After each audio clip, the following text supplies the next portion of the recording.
My wife came back after 2 weeks away with her ex. She called it closure. I didn't challenge her, didn't change my tone. While clearing the table, I asked one simple question. She froze halfway through, standing up, didn't look at me, didn't sit back down, just reached for her phone with shaking hands. I'm 37, and I thought I knew my wife. We'd been married for 9 years, met in our late 20s, dated for 2 years before getting married, built what I thought was a solid life together.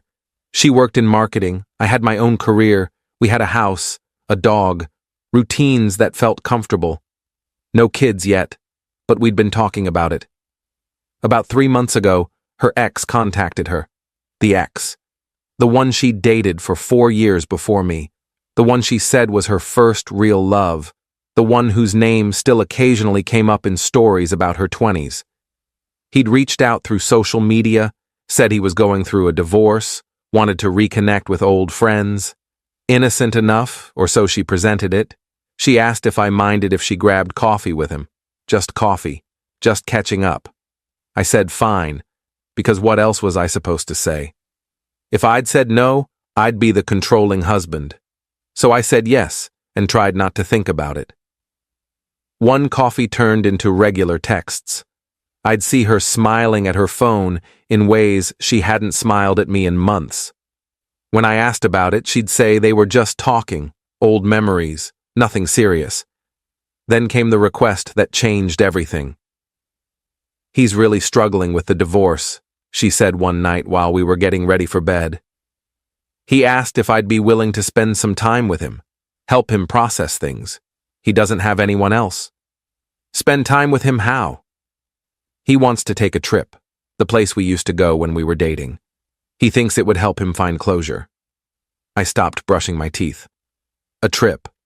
Just a weekend, maybe a week. He needs support. And he wants his ex-girlfriend to provide that support while he's going through a divorce? It's not like that. What's it like then? It's closure. For both of us, we never really ended things properly. It just fizzled out. He thinks if we can revisit that place, have some real conversations, we can both move forward. You want to take a week-long trip with your ex-boyfriend to get closure. When you say it like that, it sounds bad. How else should I say it? She sat on the edge of the bed. I need this. I didn't realize how much unresolved stuff I still had with him until we started talking again. It's affecting us, our marriage. I can feel it. Our marriage was fine until he showed up. Was it? Be honest. That stopped me, because she was right in a way. Things had been fine, comfortable, maybe too comfortable. Maybe we'd been coasting, but I didn't think the solution was her running off with an ex-boyfriend. How long? I asked. 2 weeks. 2 weeks? He wants to really work through things, not rush it. And you agreed to this? I told him I needed to talk to you first. But yes, I want to go. I need to go. I think it will help us. Help me figure out what I really want. That last sentence hung in the air like poison. What you really want? You're not sure anymore? I'm saying I have things to work through, and I can't do that while I'm here, living our normal life. I need space to think. We argued for another hour. I said it was insane. She said I was being insecure. I said she was asking permission to have an emotional affair. She said I was making it into something it wasn't. Round and round until I was exhausted. In the end, I didn't explicitly say yes. But I didn't say no either. I just went silent, and she took that as permission. She left 3 days later, packed a suitcase, kissed me on the cheek like she was leaving for a work conference, and drove away. Update 1. The first week was hell. She texted sporadically, made it safely. Weather is nice. Having good conversations. Nothing substantial. Nothing that told me what was actually happening. I tried to keep busy, went to work, came home, walked the dog, watched shows I didn't care about. Friends asked where she was. I said she was visiting family. I wasn't about to admit my wife was on a 2-week romantic getaway with her ex under the guise of closure. By day 10, the texts stopped completely. Nothing for 3 days. I called twice. Both went to voicemail. I texted asking if she was okay. No response. On day 13, I got a single message. Coming home tomorrow. We should talk. She walked in the door at 6:30 on a Tuesday evening, tanned, relaxed, looking more at peace than I'd seen her in years. She hugged me, and I stood there with my arms at my sides, not sure what to do. How was it? I asked. Good, really good. I'm glad I went. Did you get your closure? I think so. Yeah. She didn't elaborate. Just started unpacking her suitcase, hanging clothes back in the closet like nothing had happened. Like she'd been gone for a normal trip and not 2 weeks with an ex-boyfriend I'd been imagining her with every single night. Are we going to talk about it? I asked. Let me settle in first. I'm exhausted. She showered, changed into comfortable clothes, came downstairs. I'd made dinner, nothing fancy, just pasta, and we sat across from each other at the kitchen table. So, I said. So, tell me about the trip. It was what I needed. We talked a lot, worked through old feelings. I understand now why things ended with us, why they had to end. And I have clarity now about what I want. My stomach dropped, which is, I want to make our marriage work. I know that now. Being with him made me realize what I have with you. I should have felt relieved. Instead, I felt suspicious. Being with him. Spending time with him, talking with him, you know what I mean. Do I? She reached across the table for my hand. I moved it to pick up my water glass. Her hand hung in the air for a second before she pulled it back. I know this is weird. I know it's not conventional, but I'm being honest with you.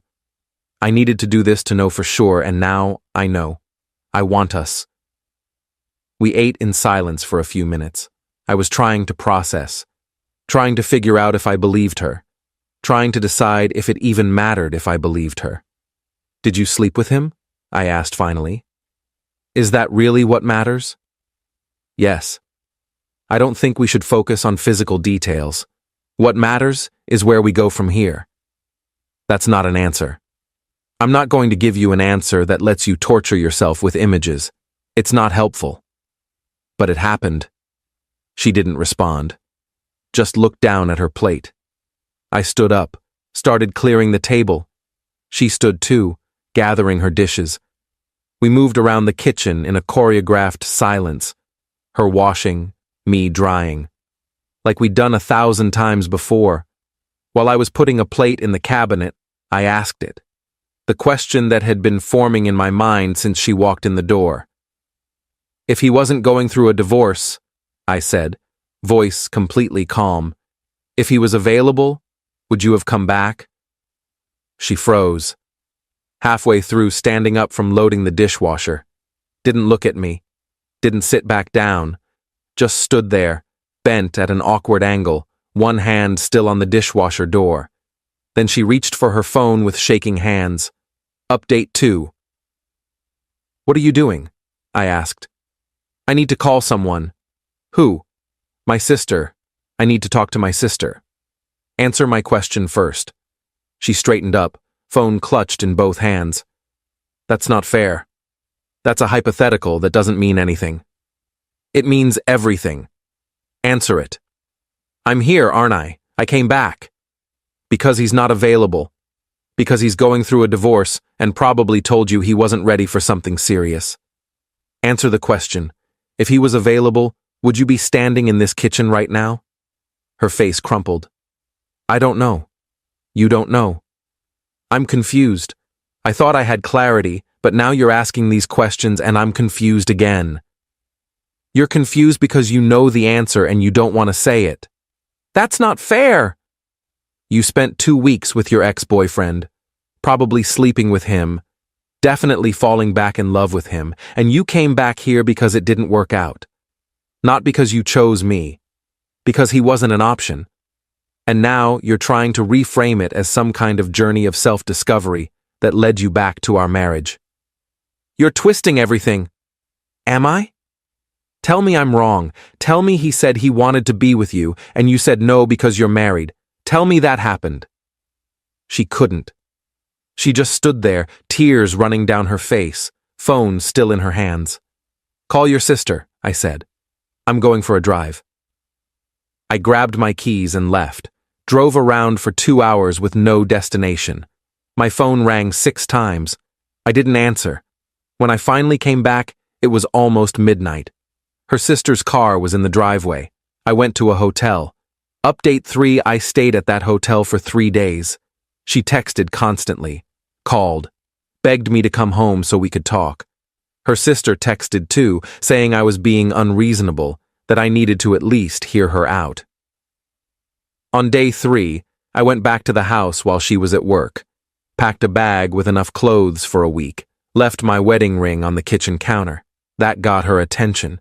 She came home early, found me loading the last of my things into my car. "What are you doing?" "Leaving." "You can't just leave." "Watch me. We need to talk about this." "There's nothing to talk about. You made your choice. You're just upset it didn't work out the way you wanted." "That's not true." "Then tell me what is true. Tell me exactly what happened on that trip." She looked at me, mouth opening and closing, trying to find words that would make this okay. There weren't any. "We were together," she said finally. "Not the whole time. But yes, we were together. And I thought maybe we could try again. But he said he wasn't ready. He said he needed time to process his divorce, to figure out what he wanted. He said maybe in a year, if we were both still available." "He benched you." "What?" "He benched you. Put you on hold. And you came back here because you couldn't just sit around waiting for him." "No! I came back because I realized this is where I belong." "You realized that after he rejected you. Not before. Not during. After." She started sobbing. "I made a mistake. I know I did. But I'm here now, trying to fix it, and you won't even give me a chance." "A chance? You want me to give you a chance? You took 2 weeks to give him a chance. 2 weeks of my life where I sat here wondering if my wife was falling back in love with someone else. And I was right. She was. The only reason you're standing here is because he said no. And you want me to just accept that and move on? I love you." "No. You love the safety of this. You love having someone who will be here when your romantic adventures don't work out. But you don't love me, not the way a wife should love a husband." I got in my car. She grabbed the door, trying to keep me from closing it. "Please don't do this. Please. We can go to counseling. We can work through this." "Let go of the door." "I won't. I won't let you leave like this." "You let yourself leave for 2 weeks. I can leave for however long I want." I pulled the door closed, started the engine. She stood in the driveway crying as I drove away. Update 4. I stayed with a friend for a week. My phone never stopped. Her texts evolved from apologetic to angry to desperate. Her sister called, her mother called, even her father called, telling me I was throwing away a good marriage over a mistake. A mistake. Like she'd forgotten to pick up milk, not had a 2-week affair with her ex. On day 8, I finally called a lawyer, just to understand my options. The lawyer was straightforward. It would be messy, but doable. We'd been married 9 years, had joint assets, a house. It would take time, but it could be done. I didn't file immediately. I just sat with the information, tried to figure out what I actually wanted. Did I want to divorce her? Part of me did. The part that felt betrayed, humiliated, replaced. But another part, the part that remembered 9 years of mostly good times, that part hesitated. On day 12, she showed up at my friend's place. I don't know how she found me, but she did. "We need to talk," she said when I opened the door. "I don't think we do." "Please, just give me 30 minutes. That's all I'm asking." Against my better judgment, I let her in. We sat in my friend's living room. He'd made himself scarce, and she talked. Told me everything. How the trip started innocent. Really was just talking at first. But then old feelings came back. The familiarity, the history, the nostalgia. They slept together on night 4, spent the next week acting like a couple again. On the last night, she'd asked him what this meant, if they were getting back together. He'd said he wasn't ready, needed time, maybe someday. She'd spent the entire drive home trying to figure out what to do. Came to the conclusion that she'd made a massive mistake, that what she had with me was real and lasting, and what she had with him was just nostalgia. "I don't believe you," I said when she finished. "I'm telling the truth. I believe you're telling the truth about what happened. I don't believe you about your feelings. I think you're here because Plan A didn't work out and I'm Plan B, and I'm not interested in being anyone's backup plan." "You're not my backup plan." "Then what am I? Because from where I'm sitting, you left your husband to see if you could rekindle things with an ex. It didn't work out. Now you're back, trying to salvage what you threw away. That's literally the definition of a backup plan. I love you. I know I hurt you. I know I betrayed your trust. But I do love you. And I want to fix this." "How? How do you fix this? How do I ever trust you again? How do I not wonder every time you text someone or take a work trip or say you need space if you're going back to him? We can go to counseling. Counseling is for people who want to save something worth saving. I'm not sure this is anymore." She left an hour later. I'd promised to think about it, to consider counseling. But honestly, I'd already made up my mind. Final update, I filed for divorce 2 weeks later. She didn't contest it. Didn't fight me on anything. We split assets fairly, sold the house, divided everything down the middle. The divorce was finalized 4 months after she took that trip. 9 years of marriage ended because she couldn't let go of an ex-boyfriend. I found out later, through mutual friends, that she and the ex did get back together, about 5 months after our divorce. Apparently, he'd processed his divorce and was ready to try again. They lasted 6 months before breaking up again. Something about old patterns repeating, neither of them being willing to change. She tried to reach out to me after that breakup. Long message about how she'd ruined the best thing in her life, how she understood now what she'd lost, how she'd spent the past year learning hard lessons about herself. I didn't respond. Because here's what I learned. Some people need to blow up their entire life to figure out what they want. And some people, like me, need to let them do it and walk away. Could I have fought for the marriage? Gone to counseling? Tried to work through the betrayal? Maybe. But I asked myself that question while clearing the table, and her reaction told me everything I needed to know. She froze because she knew the truth. If he'd been available, if he'd said yes, she wouldn't have come back. And I refuse to spend my life wondering if I'm someone's second choice. I'm 37 years old. I'm divorced. I'm living in a smaller apartment and rebuilding my life from scratch. But I'm not anyone's backup plan anymore. And honestly, that feels better than the last year of my marriage ever did. She wanted closure with him. I got closure from her. Funny how that works.